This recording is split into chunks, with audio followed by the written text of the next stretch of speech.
CCTV ப்ராஜெக்டை எப்படி பண்றதுங்கிற விஷயத்த தெரிஞ்சிட்டோம். இருந்தாலும் சில சந்தேகங்கள் இருக்கு. ஓகேயா? சில சந்தேகங்களும் தீர்வுகளும், அதுக்கான தீர்வு என்ன அப்படிங்கிறத இப்ப நம்ம பார்ப்போம். இப்போ ஒருத்தர் கேட்டிருக்காரு, சிசிடிவி இன்ஸ்டலேஷனுக்கு கம்ப்யூட்டர் அவசியமா? கண்டிப்பா கம்ப்யூட்டர் பயன்பாட்டை பொறுத்து தான், இல்லைன்னா கம்ப்யூட்டர் தேவையே கிடையாது. இப்போ நீங்க ஒரு ஷாப் வச்சிருக்காரு, இல்லை ஒரு வீடு வச்சிருக்காரு, வெறும் டிவிஆர் மாத்திரம் ஒரு மானிட்டர் வச்சிருக்காரு, ரெக்கார்ட் பண்ணணும், மானிட்டர்ல பார்க்கணும்னா கம்ப்யூட்டர் அவசியமே கிடையாது. இதை எப்ப கம்ப்யூட்டர் தேவைன்னு கேட்டீங்கன்னா, ஒரு பில்டிங்குள்ள டிவிஆரை தவிர இப்ப மேனேஜிங் டைரக்டர் இருக்காரு, எம்டி ரூம்ல அவர் கம்ப்யூட்டர் வச்சிருக்காரு, கம்ப்யூட்டர்ல பார்க்கணும், இல்ல ஒரு கன்சர்ன் ஆபீசர் இருக்காரு, அவர் பார்க்கணும் அப்படின்னு கம்ப்யூட்டர் வழியா பார்க்கணும்னா தான் கம்ப்யூட்டர் தேவைய வழிய. சார் நான் வெறும் டிவிஆர் மாத்திரம் யூஸ் பண்றேன் சார், நிறைய கடையில இப்படிதான் வச்சிருக்காங்க, பெரிய பெரிய ஷாப்ஸ் கடையில எல்லாம் என்ன பண்ணுவாங்கன்னா டிவிஆர் மாத்திரம் தான் வச்சிருப்பாங்க. அப்போ கம்ப்யூட்டருக்கு வேலையே கிடையாது. நீங்க வெறும் டிவிஆர் கேமரா வாங்கி கனெக்ட் பண்ணி செயல்படுத்தலாம், அதுக்கு கம்ப்யூட்டர் அவசியமே கிடையாது. ஓகேயா?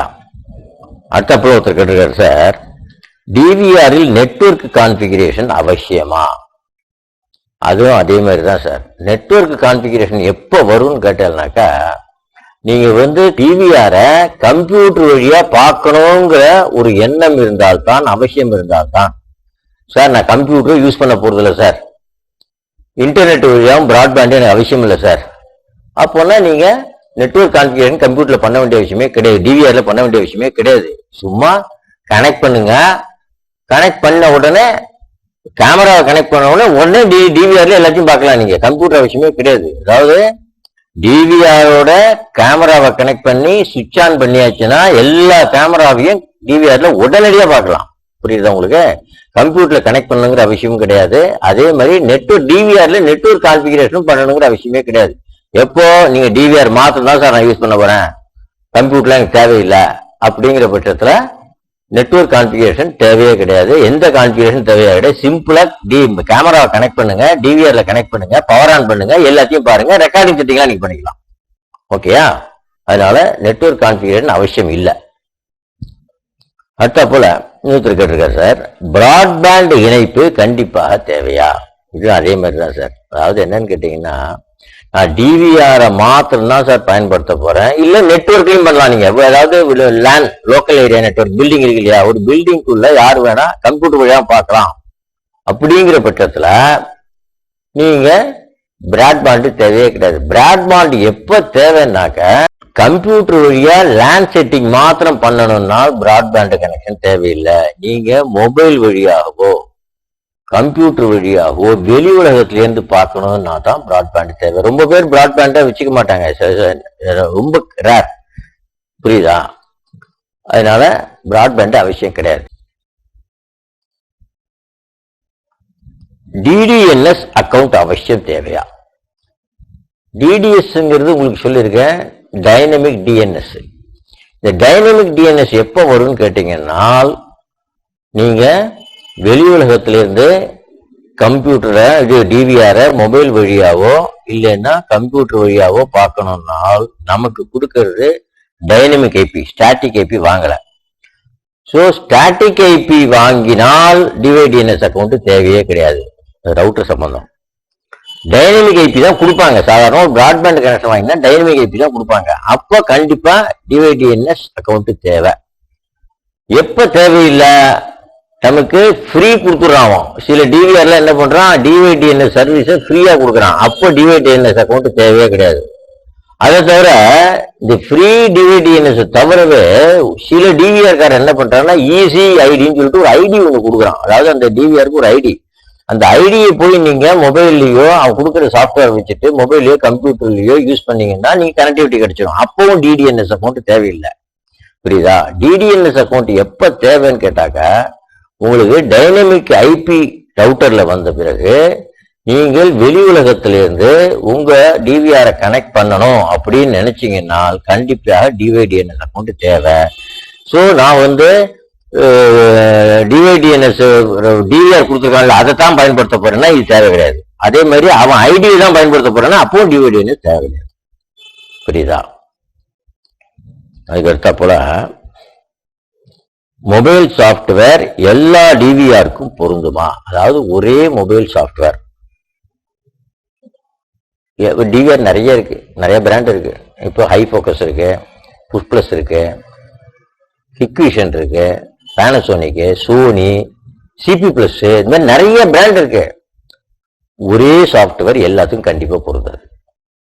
அவன் ஒரு சாப்ட்வேர் கொடுப்பான், அந்த சாப்ட்வேரை வச்சுதான் அவனுடைய டிவிஆரை நீங்க பார்க்க முடியும். அதனால ஏதோ ஒரு சாப்ட்வேர் நெட்ல போய் டவுன்லோட் பண்ணி பார்க்காதீங்க. நெட்ல டவுன்லோட் பண்ணும் போதும் என்ன டிவிஆருக்கு மொபைல் சாப்ட்வேர் வேணுமோ அதை மென்ஷன் பண்ணி டவுன்லோட் பண்ணுங்க. புரியுதா? ஒரே சாப்ட்வேரை எல்லா மொபைலுக்கும் பயன்படுத்த முடியுமா? அதாவது மொபைல்லயே நிறைய ஓஎஸ் இருக்கு. சில மொபைல்ல ஆண்ட்ராய்டு இருக்கு, சில மொபைல்ல மைக்ரோசாஃப்ட் இப்ப புதுசா வந்தாச்சு, சில மொபைல் ஆப்பிள்ல மேக் இருக்கு, iOS.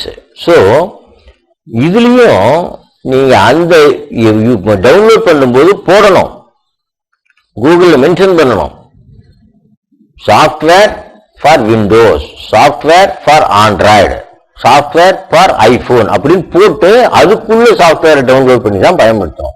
ஸோ டிவிஆர் இருக்கு, சிபி பிளஸ் கொடுத்துருக்கான், அதுக்கு சாஃப்ட்வேர் டவுன்லோட் பண்ணி மூலியம் போட்டீங்கன்னா வராது. புரியுதா? ஸோ அதை இப்போ நம்ம ஒண்ணும் இல்லை சார், கம்ப்யூட்டர்ல பயன்படுத்துற மாதிரி தான் சார். கம்ப்யூட்டர்ல என்ன பண்றோம், அதுல போட்டிருப்பான் Windows XP service pack 3 and above போட்டிருப்பான். அப்ப என்னாச்சு, சர்வீஸ் பேக் 3, அப்புறம் விண்டோஸ் 7, விண்டோஸ் 8, அதுக்கு தான். சர்வீஸ் பேக் 2 தான் இன்ஸ்டால் பண்ண முடியாது, அதுக்கு பழைய சாஃப்ட்வேர் இன்ஸ்டால் பண்ணணும். அதே மாதிரி அது மேக் செல்லாது, லினக்ஸ் செல்லாது. புரியுதா? அதே மாதிரி தான் இங்கேயும் எந்தெந்த டிவிஆர் அப்ப மொபைலுக்கு அது உள்ள ஓஎஸ் என்ன, ஆண்ட்ராய்டு இருந்தா ஆண்ட்ராய்டு, மேக்கா இருந்தா மேக்கு, அதே மாதிரி மைக்ரோசாஃப்டா இருந்தா விண்டோஸா இருந்தா விண்டோஸ், அந்த மாதிரி தான் பண்ணணும். 3G டேட்டா கார்டு எல்லா டிவிஆர்லயும் இணைக்க முடியுமா? சாதாரணமா டிவிஆர் டேட்டா கார்டை பொறுத்தவரையிலையும் 2 வகையா இருக்கு சார். ஒண்ணு சர்வீஸ் ப்ரொவைடர் அவனே ஒரு கார்டை தயார் பண்ணி டேட்டா கார்டு அவன் சப்ளை பண்றான். அதுல நீங்க வேற சிம் எல்லாம் போட முடியாது. ஏர்டெல் வாங்கினா ஏர்டெல் தான் போடலாம், அதுலயும் இருக்கு, இன்பில்ட்டா இருக்கும். அதே மாதிரி ரிலையன்ஸ் தான் ரிலையன்ஸ் தான், அதுல நீங்க வேற சிம் எல்லாம் போட்டு பயன்படுத்த முடியாது.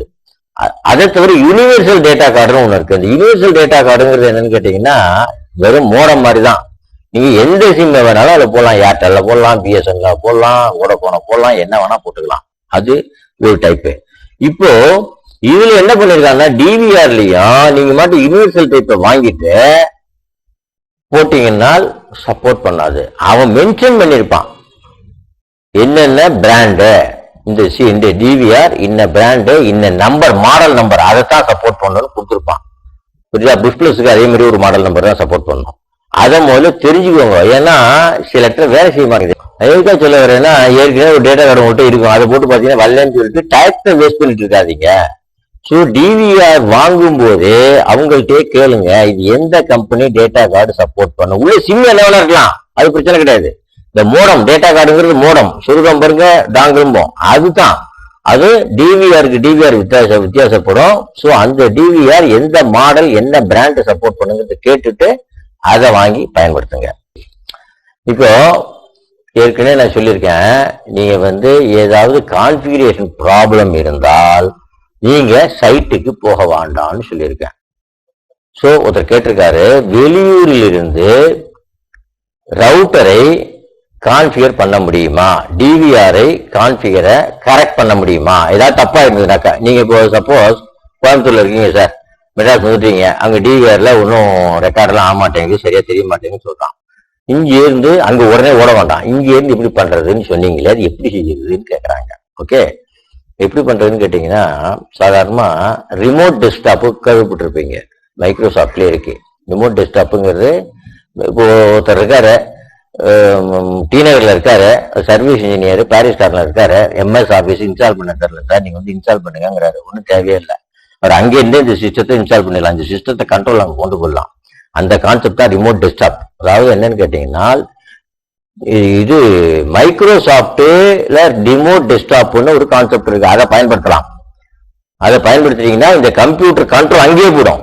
அப்படி இல்லைன்னாக்க தேர்ட் பார்ட்டி சாஃப்ட்வேர் டீம் வியூவர்னு இருக்கு, அதை பேர் நிறைய சாஃப்ட்வேர் இருக்கு. அந்த சாஃப்ட்வேர் இன்ஸ்டால் பண்ணிட்டு நீங்க உலகத்துல எங்கே இருந்து வேணாலும் அதாவது இங்க வந்து சிஸ்டத்துல உட்காந்து என்ன பண்றீங்களோ அத்தனை வேலையும் அங்கேருந்து பண்ணலாம். புரியுதா? சோ அது ஆனா பிராட்பேண்ட் கனெக்ஷன் இருக்கணும், இன்டர்நெட் கனெக்ஷன் இருக்கணும். அந்த கனெக்ஷன் வச்சுட்டீங்கன்னா நீங்க சைட்டுக்கு வர வேண்டிய அவசியமே கிடையாது. ஈவன் மெட்ராஸ் சிட்டிலேயே இப்போ உங்க ஆபீஸ் வந்து கேகனர்ல இருக்கு சார், நீங்க அடையாறு, பெசன் நகர், மயிலாப்பூர் இங்கெல்லாம் சிசிடிவி இன்ஸ்டால் பண்ணிருக்கீங்க. அவங்க வரலங்கிறாங்க, ஒரு லேடி உட்காந்துக்கிட்டு இங்க இருந்து கண்ட்ரோல் பண்ணிடலாம்.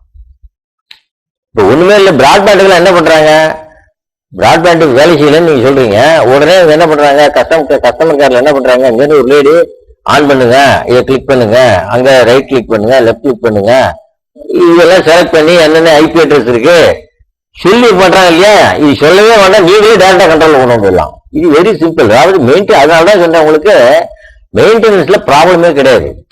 புரியுதா? எல்லா வேலையும் நீங்க டிவிஆர் இருக்கிற இடத்துல போய் செய்யக்கூடிய வேலைகள் அனைத்தையுமே நீங்க இருக்கிற இடத்துல இருந்து உங்க கம்ப்யூட்டர் வழியா செய்யலாம்.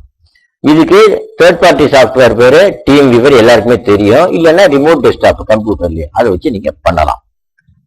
டிவியை மானிட்டருக்கு பதிலாக பயன்படுத்தலாமா? அதாவது டிவிலேயே டிவிஆரையும் கனெக்ட் பண்ணலாம், ரெகுலர் டிவியும் பார்க்கலாமா? இது சூப்பரான கொஸ்டின் இது. அதாவது சார் ஆபீஸ்ல இருப்பீங்க சார், எப்ப பார்த்தாலும் டிவிஆரை பார்த்தாலே போர் அடிக்கும், ஒரு டிவி வாங்கி வச்சிருப்பாங்க. ஸோ எங்க ஆபீஸ்ல எப்படி ஆக்சுவலா பண்ணிருக்கோம், ஒரு டிவி வாங்கி வச்சிருங்க, டிவியில டிவிஆரையும் கனெக்ட் பண்ணி மானிட்டர் தனியாக கனெக்ட் பண்ணாதீங்க, மானிட்டருக்கு பதிலாக இதையே கனெக்ட் பண்ணி விட்டுருங்க. அது ஒரு கனெக்டர் இருக்கு, கனெக்ட் பண்ணிட்டீங்கன்னா நீங்க டிஸ்கனெக்ஷனையும் அந்த டிவிக்கே வாங்கிடுங்க. அதுல போய் ஓபன் பண்றீங்க இல்லையா, ஓபன் பண்ணி பிசிங்கிறத ஓபன் பண்ணீங்கன்னா டிவிஆர் உள்ள வந்துடும். அப்புறம் அதை கிளிக் அடிச்சீங்கன்னா டிஷ் வந்துடும், டிவி வரும். ஸோ நம்ம ரெண்டையுமே பார்க்கலாம். போதுங்கிற போது டிவியும் பார்க்கலாம், டிவி பார்க்க மாட்டாங்கிற நேரத்துல டிவிஆரையும் பார்க்கலாம். பட் ரெக்கார்டிங் அதுல போயிட்டே இருக்கும். அதுதான் நீங்க டிவி ஆஃப் பண்ணிக்கலாம், ரெக்கார்டிங் என்ன பண்றீங்கன்னா ரெக்கார்டிங் போயிட்டே இருக்கும். வீட்லயே நீங்க பயன்படுத்தலாம். வீட்டுல என்ன பண்ணலாம்னு கேட்டீங்கன்னா, ஹால்ல டிவி பார்த்துட்டு இருக்கீங்க, வாசல்ல கதவுக்கு வெளியில ஒரு கேமராவை கனெக்ட் பண்றீங்கன்னு வச்சுங்க. அப்ப டிவிஆரே தேவையில்லை, ஒரே ஒரு கேமரா கனெக்ட் பண்றதுக்கு டிவிஆர் தேவையில்லை. அந்த கேமரா இருக்கு பார்த்தீங்களா, வாசல்ல ஒரு கேமரா போட்டீங்க கதவுக்கு வெளியில பொருத்திட்டு, அந்த ஒரு கேமராவை நேரடியா கொண்டு போய் டிவியில ஏழுனாக்கா அதுல ஏவி ஆப்ஷன் இருக்கணும், ஞாபகம் வச்சுங்க. அதுல போய் சொருகிட்டீங்கன்னா நீங்க டிவி ரெகுலரா பார்க்கும்போது டிவி பார்த்துட்டு இருக்க டக்குன்னு அந்த ஏவி ஆப்ஷனை செலக்ட் பண்ணீங்கன்னா கேமராவுக்கு ரெக்கார்டிங்கா நடக்காது. வெளியில யார் இருக்கான்னு சந்தேகம், கதவை சாத்தி உள்ளதானே இருக்காங்க. இப்ப எல்லாம் பிளாட் கான்செப்ட் வந்தா சொல்லியா, ஒரே ஒரு கேமரா தான், 1500 2000 வாங்கி வாசல்ல வச்சிருங்க, 2000 கொண்டு போய் டிவியில கொடுத்துருங்க, ஒரு வேலை கிடையாது.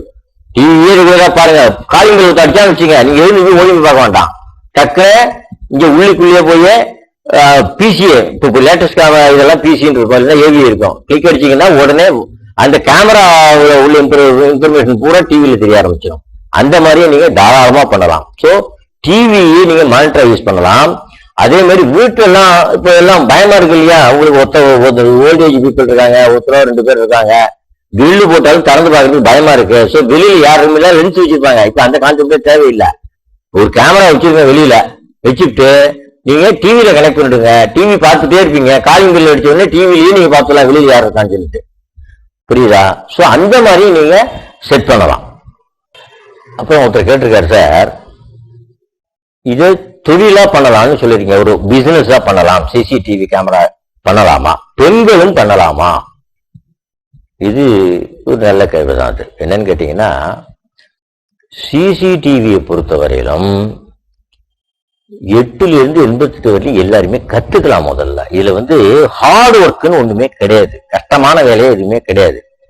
இந்த கனெக்ஷன் பண்ற வேலை தான் பிசிக்கலா பண்ண வேண்டிய வேலை. அதாவது டிவிஆர் ஒரு இடத்துல பிக்ஸ் பண்ணணும், அப்புறம் வயரிங் பண்ணணும், கேமரா பிக்ஸ் பண்ணணும். அதுக்கு ஒரு உங்களால முடியலன்னா ஒரு எலக்ட்ரீஷியன் வச்சுக்கோங்க, முடிஞ்சா நீங்க பண்ணுங்க. இல்லைன்னா ஒரு எலக்ட்ரீஷியனை கூப்பிட்டீங்கன்னா ஒரு கேமரா பிக்சிங்க்கு 50 ரூபாய் 100 ரூபாய் கேட்பாங்க, அப்புறம் ரன்னிங் பீட்ல வயரிங் கேட்பாங்க. அவ்வளவுதான் அவங்க வேலை. சாதாரண வீட்டுல என்ன பண்றீங்க சார், ஒரு 4 ஃபேன், புது வீடு வாங்குறீங்க, ஒரு 4 ஃபேனு 4 டியூப்லைட் வாங்குறீங்க, என்ன பண்றீங்க, ஒரு எலக்ட்ரீஷியனை கூப்பிட்டு பிக்ஸ் பண்ண சொல்றீங்க. அவன் என்ன பண்றான், டியூப்லைட்டுக்கு ஒரு 30 ரூபா 20 ரூபா கொடுங்க சார், ஃபேனுக்கு ஒரு 40 ரூபா கொடுங்க, ஃபிட் பண்ணிட்டு போறான் இல்லையா, அதே ஜாப் தான் சார். நீங்க என்ன பண்ணுங்க, கேமரா டிவிஆரை செலக்ட் பண்ணி கடையில போய் வாங்கிட்டு வந்துருங்க, கேபிள் வாங்கிட்டு வந்துருங்க, ஒரு நல்ல எலக்ட்ரீஷியனை கூப்பிடுங்க, அவர்கிட்ட இந்த மாதிரி வயரிங் பண்ணணுப்பான்னு சொல்லுங்க, கிளீனா பண்ணி கொடுத்துருவாரு. ஜாஸ்தி ஆகாது, ரொம்ப நாமினலா தான் ஆகும். என்ன ஒரு நாள் மிஞ்சி பிஞ்சி 6 நாள் வேலை, ஒரு நாளைக்கு மிஞ்சி மிஞ்சி போனா மேக்சிமம் என்ன கேட்பாங்க, 500 ரூபா 600 ரூபா 700 ரூபா இடத்த பொறுத்தது, அதுக்கு மேல ஆகாது. புரியுதா? அவர் ரேட்ல ஒரு 700 ரூபா கொடுங்கனாக்கா 2 மணி நேரத்துல பண்ணிட்டு போடுவாரு. இல்ல ஒன் டே சேலரி கொடுப்பாரு, அது உங்களுக்குள்ள, அதுக்கு மேல ஆகாது. நீங்க சிரமப்பட வேண்டிய விஷயமே கிடையாது. நீங்க கான்ஃபிகர் பண்ற வேலை அது லேடிஸ் பண்ணாம எம்எஸ் வேர்டு லெட்டர் அடிக்கிறாங்க இல்லையா, இன்டர்நெட்ல ப்ரௌஸ் பண்றாங்க இல்லையா, பேஸ்புக்ல போட்டோ வீட்டையும் போட்டு அடிச்சுட்டு லேடிஸ் எல்லாம் நீங்க பஸ்ல போகும்போது பார்க்கலாம், 2 விரல்ல தான் இருக்கும் மொபைல், சும்மா சக்கு சக்கு சக்கு சக்கு சக்குன்னு ஆப்ரேட் பண்ணுவாங்க. அந்த மாதிரிலாம் ஜிஜிபி மேட்டர் 4 செட்டிங் பண்ணுங்க, லேடிஸ் வேற பண்ணலாமே. லேடிஸ் எல்லாம் என்ன பண்ணலாம்னு கேட்டீங்கன்னா, யார் வீட்டுல முதல்ல நீங்க போட்டுங்க, போட்டுட்டு வந்தவங்க ஆச்சரியப்படுவாங்க, எனக்கு ஒண்ணு போட்டு கொடுங்க, உங்களுக்கு சர்வீஸ் சார்ஜ் 1000-2000 வச்சுங்களா போறோம் நிறைய. ஏன்னா சாதாரண ப்ராஜெக்ட் இருக்கும்போது 10,000-20,000 இருக்கிறாங்க. நீங்க ஒரு ப்ராஜெக்ட்டுக்கு 1000-2000 வச்சா போறோம், எலக்ட்ரிஷியனுக்கு ஒரு 1000 கொடுங்க போறோம். நிறைய மெயின்டெனன்ஸ்ல வச்சுங்க, மெயின்டெனன்ஸ்ல 2000-3000 வச்சுங்க, ஆனுவல் மெயின்டெனன்ஸ், அவ்வளவுதான். ஒரு வருஷத்துக்கு ஒரு 100 சிசிடிவி ப்ராஜெக்ட் பிடிச்சிங்கன்னா வீட்டுல உட்கார்ந்தபடியே வேலை எல்லாம் சொல்றாங்க பாருங்க. இப்ப கம்ப்யூட்டர் பெரிய பெரிய சாப்ட்வேர் கம்பெனி என்ன பண்றான், நீங்க வீட்டுல இருந்து செய்யுங்களா இல்லையா, அதே கான்செப்ட் தான் இல்ல. லேடிஸும் செய்யலாம், ஜென்ஸும் செய்யலாம், அதிகம் அழுத்திக்காம செய்யலாம், வீட்டுல இருந்தபடியே செய்யலாம். இன்னொரு விஷயம் கேட்கிறேன், சாதாரண ஒரு பிசினஸ் ஆரம்பிக்கணும்னா நீங்க ஒரு கடையை பிடிக்கணும், வாடகைக்கு இடத்த பிடிக்கணும், அப்புறம் அதுக்கு பகடி கொடுக்கணும், மாசம் மாசம் ஓடுதோ உள்ளே எதுவுமே தேவையில்லை. நீ வீட்டுல இருந்தபடியே பண்ணலாம். முதல்ல ப்ராஃபிட் பார்க்காத 2 பேருக்கு ஃப்ரீயா இன்ஸ்டால் பண்ணி கொடுங்க, இது என்ன ஒண்ணும் விஷயமே கிடையாது. அதுக்கப்புறம் கொஞ்சம் கொஞ்சம் ஆரம்பிங்க, நல்ல கான்டாக்ட் வச்சுங்க, சக்கா போர்டு பண்ணலாம், ரெகுலரா இன்கம் வந்துகிட்டே இருக்கும். ஓகே, சோ இத ப்ரொஃபஷனலாவும் பண்ணலாம், இல்லைன்னா தெரிஞ்சவங்க இன்ஸ்டால் பண்ணி கொடுங்க. ஏன்னா எவ்ரிதிங் இஸ் அவைலபிள் இந்த மார்க்கெட். எல்லாம் பிராண்டட் ஐட்டம், எல்லாம் வாரண்டி கொடுக்குற ஐட்டம், வாரண்டியோட இருக்கிற ஐட்டம். நீங்க இதுல இன்னும் இதுவே கிடையாது. அதாவது இன்னும் சொல்ல போனா டியூப்லைட்டு ஃபேன் மாற்ற கேஸ் தான் சார், இதுல காம்ப்ளிகேஷனே கிடையாது. கான்ஃபிகரேஷனை ஒரு ட்ரிப்புக்கு 2 ட்ரிப்பு நல்லா தெரிஞ்சுட்டீங்கன்னா அப்புறம் சூப்பரா நீங்க பண்ணலாம்.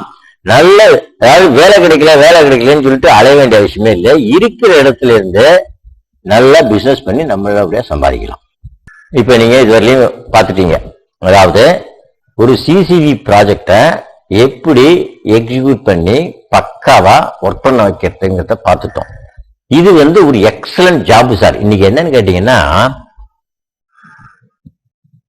CCTV is a must security ரீசனுக்கு. முக்கியமா வீடு போட்டு 1 கோடி 2 கோடி போட்டு பிளாட் வாங்குறோம்.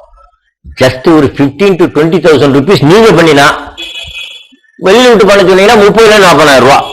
புரியுதா? இது கம்ப்யூட்டர் ஆப்ரேட் பண்ற மாதிரி எல்லாருமே கத்துக்கலாம், இன்க்ளூடிங் லேடிஸ். ஒரு வீட்டுல டியூப்லைட் வாங்குறதா என்ன பண்றீங்க, ஒரு எலக்ட்ரிஷியனை கூப்பிட்டு டியூப்லைட்டை மாட்டு வாங்குறீங்க, 100-50 ரூபா கொடுத்தா மாட்டிட்டு போறான், ஃபேன் மாட்டுங்க. அதே மாதிரி டிவிஆர் கான்செப்ட் கான்ஃபிகரேஷன் தான் முக்கியம். வயரிங்லாம் ஒன்றும் பிரச்சனையே கிடையாது, வெரி சிம்பிள் ப்ராசஸ். கான்ஃபிகரேஷன் தான் முக்கியம். கடையில போய் வாங்குங்க, எலக்ட்ரிஷியனை விட்டு எல்லாம் பண்ண சொல்லுங்க, பண்ணிட்டு நீங்க கான்ஃபிகர் பண்ணுங்க. லேடிஸே பண்ணலாம், இதை நீங்க ஒரு தொழிலா பண்ணலாம். நல்ல ப்ராஃபிட் மார்ஜின்.